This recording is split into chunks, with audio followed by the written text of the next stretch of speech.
Welcome to YouTube channel Heal with yoga.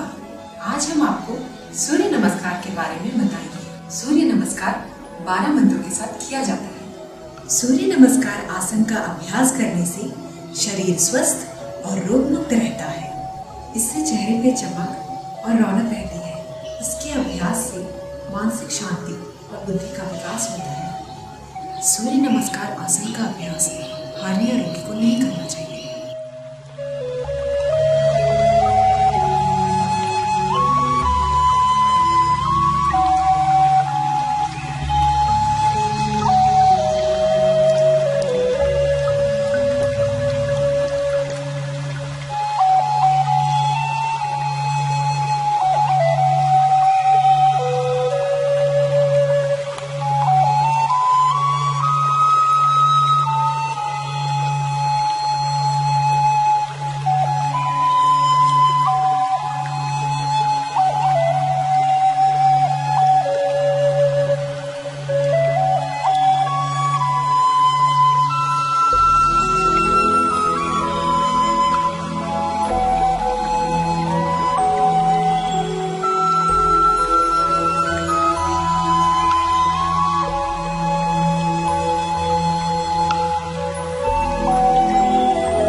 अगर आपको योगा और फिटनेस के बारे में कोई भी क्वेरी होगी तो आप कमेंट बॉक्स में लिख सकते हो। Thank you for watching this video. Please like, share and subscribe.